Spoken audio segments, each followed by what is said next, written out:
Quantas pessoas tinham na sala, gente? Alguém lembra? Umas 16, mais ou menos. Obrigada. Vou esperar um minutinho aí o pessoal chegar.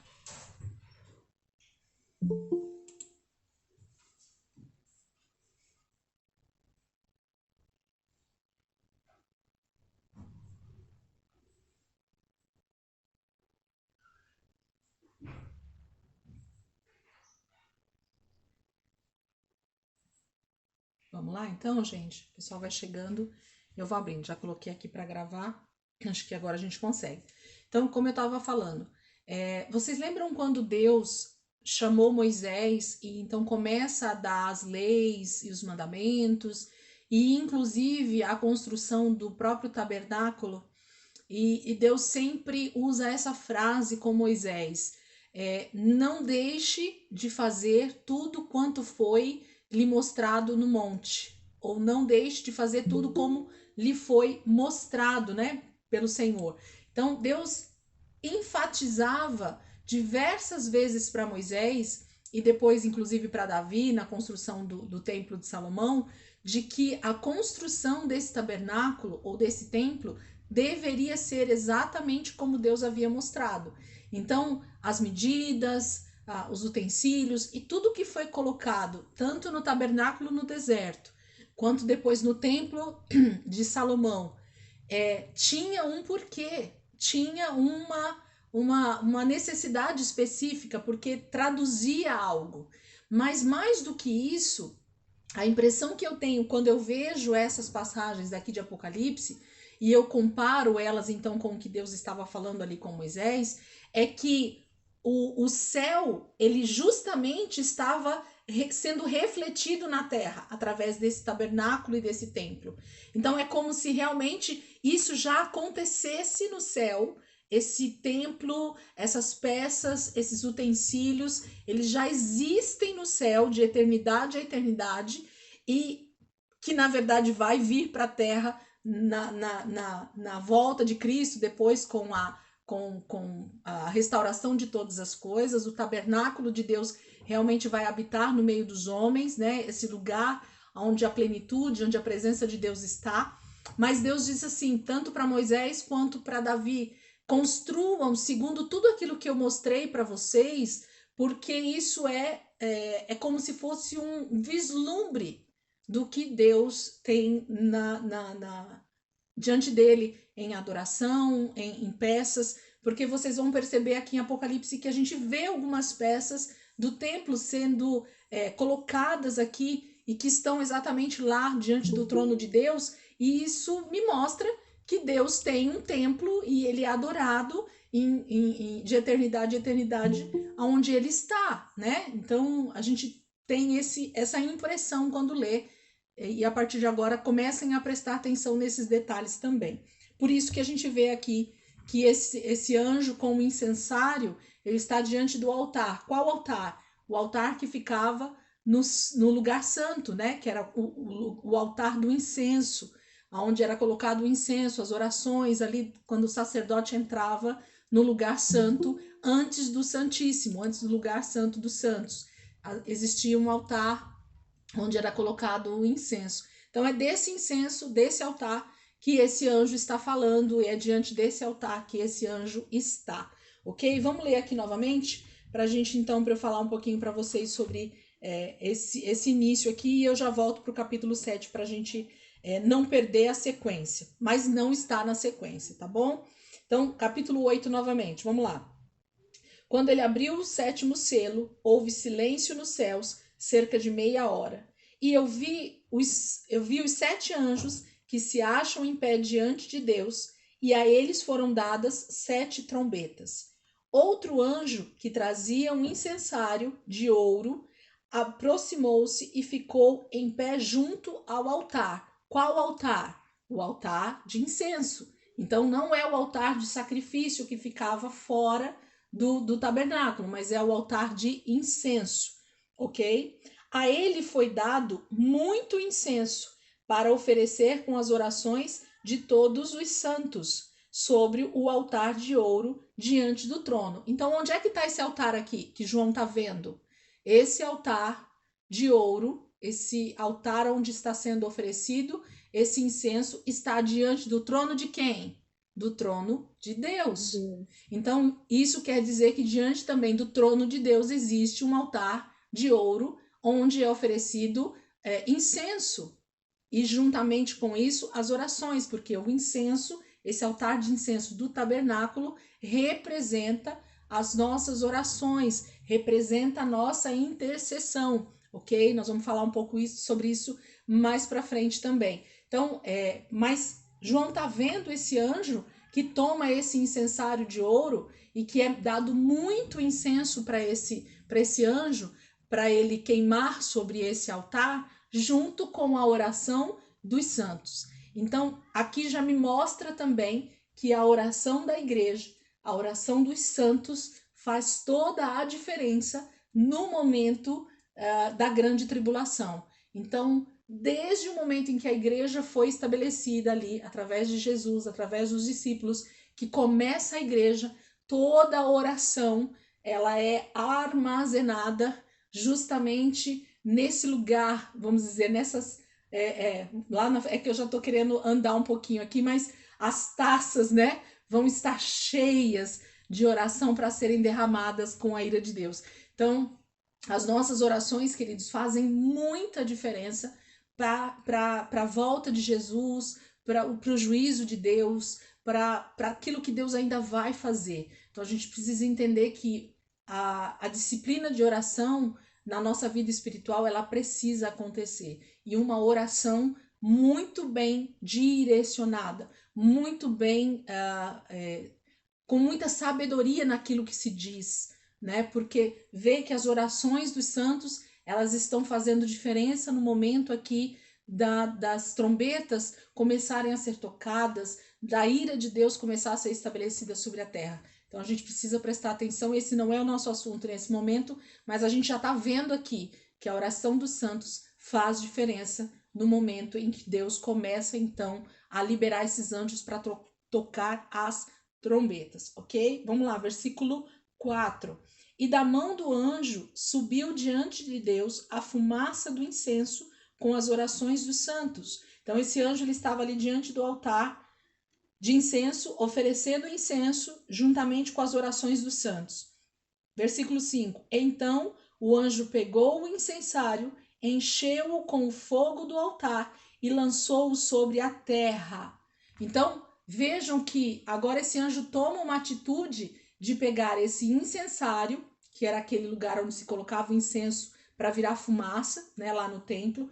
Ele pega esse incensário e ele enche de fogo ali daquele altar onde estava sendo oferecido a oração, onde estava sendo oferecido o incenso, e ele lança sobre a terra, ok? É sobre a terra que ele lança esse incensário. Nós vamos ver o que isso vai gerar em seguida aqui. Encheu com fogo do altar e lançou sobre a terra, e houve, por causa desse lançar desse incensário cheio do fogo de Deus, cheia do fogo do altar do incenso, né? Esse incensário houve trovões, vozes, relâmpagos e um terremoto. Então percebem que esse incensário lançado sobre a terra, no momento em que os anjos agora começam a ser liberados com as trombetas, existe um 8º anjo que toma um incensário cheio do fogo do altar do incenso e ele lança então sobre a terra. E esse lançar desse fogo com o incensário sobre a terra gera relâmpagos, trovões e um terremoto. Então, a gente vê aqui que esse anjo, ele toma uma atitude mediante uma autorização ou um momento oportuno para que ele faça isso. E aí começa então as trombetas. Olha o versículo 6. Então os 7 anjos que tinham as 7 trombetas prepararam-se para tocá-las. Então, agora os 7 anjos que tinham as 7 trombetas, que foi dado para eles, né, pelo próprio Deus, essas trombetas, agora eles são liberados para começar a tocar. Vamos ler o capítulo 7, porque na verdade, assim, esse capítulo 7 ele tem mais uma resposta do que Deus vai fazer no meio disso tudo, do que a respeito do que a gente está falando. Mas só para já não deixar esse capítulo 7 para trás e a gente continua lá nas trombetas, tá bom? Vamos para o capítulo 7. 7, versículo 1. Diz assim: depois disso o quê? Depois desse versículo 17 e de tudo que a gente viu com a abertura do 6º selo, tá bom? Aí João diz assim: depois disso, vi 4 anjos em pé nos 4 cantos da terra. Então faz a visão aí comigo.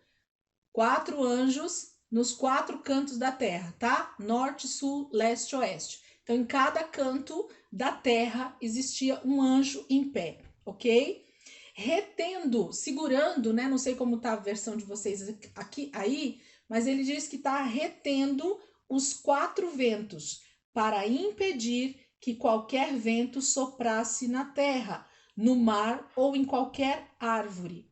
Então vi outro anjo subindo do oriente, tendo o selo do Deus vivo. Ele bradou em alta voz aos 4 anjos a quem havia sido dado poder para danificar a terra e o mar. Então vamos lá, vamos vislumbrar aqui.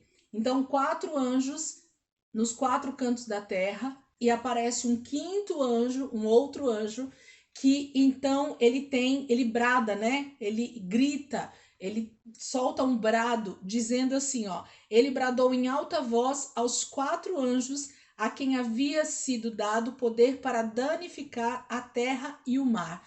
Então, muito provavelmente isso tem a ver com as trombetas e com os selos, ok? Por quê? Porque está falando que esses 4 cavaleiros, e nós vamos ver depois nas trombetas também que vai ter a referência, esses 4 anjos, que o 5º anjo aqui brada, ele fala para eles não danificarem nada nesse momento. Então, é como se em algum momento, ou antes ou durante esse período em que os selos são desatados, em que as trombetas começam a tocar, Deus então permite que haja uma marca, haja um guardar desses 144 mil, ok? E nós já vamos falar sobre eles. Vamos descer aqui. Então, só recapitulando para não haver dúvida, se vocês quiserem anotar ou depois ver a aula de novo. Então, nós temos 4 anjos que ficam em pé nos 4 cantos da terra. Existe um 5º anjo que ele brada para os 4 anjos que foram liberados para trazer destruição sobre o mar e sobre a terra. Então, na verdade, nós estamos vendo aí, na minha leitura, eu vejo 9 anjos, ok? 4 que se colocam nos 4 cantos da terra, mas haviam sido 4 liberados para a destruição da terra. Não é isso que está falando? Mas um 5º anjo, ou um 8º anjo, ou um 9º anjo, se levanta para pedir para que esses 4 anjos que são liberados para destruir a terra segurem um pouquinho essa destruição, porque ele precisa marcar algumas pessoas, ok? A Renata tá saindo fumacinha da cabeça, né, Renata? Renata tá até assim, ó, cutucando a testa. Calma, calma que tá tudo certo, tá bom? A gente só tá tentando mostrar onde é que estão os anjos e o que eles estão fazendo para que a gente possa, então, se localizar na leitura, tá bom? Mas não tem nada complicado, não. Tá tudo aqui escrito. Eu só tô destrinchando pra gente entender. Pastor Edson também tá rindo aí, Pastor Edson. Tá difícil. Vamos lá, então, vamos voltar aqui. 7, versículo 1. Vamos voltar só pra gente entender, então, isso que eu falei. Depois disso, vi 4 anjos em pé nos 4 cantos da terra, retendo os 4 ventos, para impedir que qualquer vento soprasse na terra, no mar ou em qualquer árvore. Então, esses 4 anjos estão segurando alguma manifestação sobre a terra. Então, vi outro anjo subindo do Oriente, tendo o selo do Deus vivo. Ele tem autoridade, né? Selo fala de autoridade, anel, né? O anel de selo fala alguém que está investido de autoridade. Ele bradou em alta voz aos 4 anjos a quem havia sido dado poder para danificar a terra e o mar. Então, esse outro anjo aqui, ele brada para os anjos que tinham sido liberados para destruir a terra, ok? Então é para esses, não para os 4 que estão nos 4 cantos da terra, ok? E ele diz assim: não danifiquem nem a terra, nem o mar, nem as árvores, até que selemos as testas dos servos do nosso Deus. Então ouvi o número dos que foram selados, 144.000, de todas as tribos de Israel. Então, qual foi o número dos que foram selados que João está falando para nós? 144.000. E quem são esses 144.000? Ele está falando de todas as tribos de Israel. Então, tem a ver comigo e com você? Esse selo? Não. Esse selo tem a ver com Israel, ok? João está descrevendo, gente, para nós. Não adianta a gente querer pegar versículos de Apocalipse e transformar eles em outra coisa. Tá escrito, ok? Tá? A galera tem a tendência de querer dar não sei, nem sei, né? Dar uma floreada na história aí, ou querer pôr personagem onde não existe. Mas João está escrevendo para nós, ok? Então, versículo 4. Ouvi o número dos que foram selados, 144.000, de todas as tribos de Israel. E aí ele dá a descrição de quais tribos esses homens estão sendo selados. E como são 12 tribos, então, fazendo a conta, nós temos 12.000 homens sendo selados pelos anjos de Deus nesse momento da história, ok? Tá bom? Então, da tribo de Judá foram selados 12.000, da tribo de Ruben, 12.000, da tribo de Gade, 12.000, da tribo de Asser, 12.000, da tribo de Naftali, 12.000, da tribo de Manassés, 12.000, da tribo de Simeão, 12.000, da tribo de Levi, 12.000, da tribo de Issacar, 12.000, da tribo de Zebulon, 12.000, da tribo de José, 12.000 e da tribo de Benjamim, 12.000. Ok? 1, 2, 3, 4, 5, 6, 7, 8, 9, 10, 11, 12. 12 tribos sendo descritas aí e 12.000 de cada uma. Para o bom matemático, 12 vezes 12.000, 144.000 estão sendo selados por esses anjos, ok? Então, eles estão sendo marcados, eles estão sendo selados. Como isso vai ser? Que selo é esse? Que marca é essa? Nós não sabemos, a Bíblia não está falando, mas a Bíblia está falando para nós, a palavra de Deus. João está descrevendo que 144.000 das tribos de Israel vão ser selados nesse momento da destruição, dessa grande tribulação. Por quê?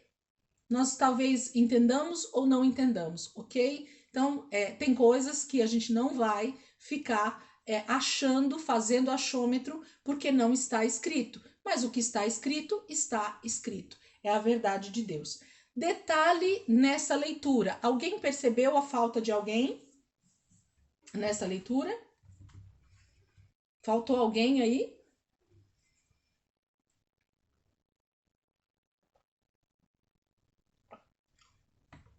Nós não temos a tribo de Dan, ok? A tribo de Dan, ela não aparece na descrição das 12 tribos aí, ok? Antes, na verdade, entra a tribo de José aqui. E aí você me pergunta, Eli, você sabe por quê? Não. Tá bom? Então a gente vai descobrir junto com o Espírito Santo. Em algum momento o Senhor pode trazer revelação para nós sobre isso. Mas se ele também não trouxer, né? Nós não somos da tribo de Dan. Então a gente não precisa ficar preocupado que a gente não vai ser selado e a gente não vai deixar de ser selado também, tá bom? Então nós somos aqueles que cremos em Jesus e aí somos filhos de Abraão pela fé, ok? Então nós somos a igreja, nós não somos Israel. Então Israel está sendo selado aqui, 12 mil de cada tribo, porém a tribo de Dan não aparece. Tem algo nisso, mas eu não vou falar porque eu não sei, já procurei, já dei uma olhada nos livros, ninguém fala especificamente por quê. Existem alguns vídeos aí que falam, que contam umas histórias aí, mas nada me convenceu diante da palavra, tá? Então, quando a pessoa não me mostra dentro da palavra isso, eu fico sempre esperando que Deus realmente me mostre algo dentro da palavra para eu entender por quê. Então, até hoje eu não entendi. Coloquei aqui, faltou Dan, mas não sei dizer para vocês, ok? Bora lá, versículo 9 do capítulo 7. Depois disso, olhei e diante de mim estava uma grande multidão que ninguém podia contar, de todas as nações, tribos, povos e línguas, em pé, diante do trono e do Cordeiro, com vestes brancas e segurando palmas, e clamavam em alta voz: A salvação pertence ao nosso Deus, que se assenta no trono, e ao Cordeiro. Todos os anjos estavam em pé ao redor do trono, dos anciãos e dos 4 seres viventes. Eles se prostraram com o rosto em terra diante do trono e adoraram a Deus, dizendo: Amém, louvor e glória, sabedoria, ação de graças, honra, poder e força sejam ao nosso Deus para todo o sempre. Amém. Versículo 13. Então um dos anciãos me perguntou: Quem são estes que estão vestidos de branco e de onde vieram? E eu respondi, João está falando, Senhor, tu sabes. E ele disse, o ancião, estes são os que vieram da grande tribulação, que lavaram as suas vestes e as alvejaram no sangue do Cordeiro. Por isso, eles estão diante do trono de Deus e o servem dia e noite em seu santuário. E aquele que está assentado no trono estenderá sobre eles o seu tabernáculo. Nunca mais terão fome, nunca mais terão sede, não os afligirá o sol, nem qualquer calor abrasador, pois o Cordeiro que está no centro do trono será o seu pastor. Ele os guiará às fontes de água viva, e Deus enxugará dos seus olhos toda lágrima. Então, percebam, por isso que eu falei, vamos ler o capítulo 7 e a gente então continua lá nas trombetas, porque o capítulo 7 me dá a impressão de algo que traz um refrigério para João no momento de todas essas visões e revelações que ele está recebendo, mas não está em ordem cronológica, porque o ancião está perguntando sobre uma multidão agora que está diante do trono de Deus, que está de pé diante do trono de Deus e que adora junto com os anciãos e que adora junto com os anjos e com os seres viventes. E essa multidão, o ancião pergunta para João de onde eles vieram. De onde veio essa turma toda que está aqui diante do trono de Deus, que está diante de Deus de pé com vestes brancas? Né? Eles lavaram as suas vestes no sangue do Cordeiro, então eles realmente santificaram as suas vidas, né? Mas eles vieram de um lugar. O próprio ancião responde para João. Ele pergunta e já responde. Eles vieram da grande tribulação. Respondido para vocês que os santos vão estar da grande tribulação? Ou ainda tem muita gente que tem dúvida disso aqui no grupo? Eu quero que isso aos poucos vocês vão lendo comigo e a gente vai interpretando junto. Não é a interpretação da Elisângela, eu estou lendo. E eu estou então junto com vocês dando interpretação para tudo isso, ok? Então a gente vai lendo e vai percebendo que os versículos estão descritos aqui para nós, para que a gente consiga então ter essa interpretação final do que vai acontecer durante todo esse período da grande tribulação e quem vai estar, quem não vai estar, para onde nós vamos. Então tudo isso vai sendo desenvolvido aqui dentro do livro de Apocalipse e dentro da própria palavra, porque nós já lemos muitos outros versículos. Mas veem que ele mesmo responde. Então, a impressão que eu tenho nesse capítulo 7 é que existe esse selo, né, que as tribos de Israel vão ser guardadas durante o período da grande tribulação. Deus está dizendo isso e ele tem um propósito nisso e ponto final. E aí, em seguida, João tem essa visão de então uma grande multidão com vestes brancas diante do trono de Deus, e o ancião responde para ele que essa grande multidão vem da grande tribulação, então são pessoas que foram salvas, já estão diante do trono de Deus, mas esse aqui não é o momento disso ainda. É uma visão, é uma revelação, é uma profecia que João está então descrevendo a respeito daquilo que vai acontecer, assim como todos os outros acontecimentos que ele está descrevendo para nós. João está tendo visões, João está tendo revelação dada pelo próprio Cristo a respeito de tudo que vai acontecer. Então, não é nesse momento, não é no capítulo 7, nesse momento da história, no meio disso tudo que a gente já leu, que isso está acontecendo. Não, ele está tendo um vislumbre, assim como todas as outras visões e revelações que ele vai tendo durante o livro de Apocalipse, ok? Porque diz que esses que estão diante do trono de Deus vieram da grande tribulação, ok? E aí eles dizem o que eles vão fazer, eles vão estar diante no tabernáculo de Deus, servindo a Deus dia e noite. Fala daqueles que perseveraram até o fim e que vão receber coroas. Lembra das 7 igrejas? Que existe galardão que vai ser distribuído para cada um de acordo com aquilo que eles entenderam aqui enquanto estavam servindo a Deus e tudo aquilo que a gente já falou. Não quero entrar nesse contexto de novo, mas tem a ver com esse perseverar até o fim da igreja, dos santos. Eles vão estar então diante do trono de Deus no arrebatamento e eles é que então vão reinar junto com Cristo durante o milênio, tá bom? Vamos lá, capítulo 8, versículo 6. Então a gente começa aí as 7 trombetas, ok? Versículo 6. Então os 7 anjos que tinham as 7 trombetas prepararam-se para tocá-las. E o primeiro anjo tocou a sua trombeta, e granizo e fogo misturado com sangue foram lançados sobre a terra. E foi queimado 1/3 da terra, 1/3 das árvores e toda a relva verde. Então aqui a gente já tem o primeiro anjo com a sua primeira trombeta, e quando ele toca essa primeira trombeta, o que acontece é exatamente isso que está descrito aqui. Vamos ler de novo. O primeiro anjo tocou a sua trombeta, e granizo e fogo misturado com sangue foram lançados sobre a terra, e foi queimado 1/3 da terra, 1/3 das árvores e toda a relva verde. Então, o que foi afetado com o primeiro toque da primeira trombeta? Foi afetado a terra, as árvores e toda a relva verde, ok? Então, nós temos aí a primeira situação que acontece no toque da primeira trombeta.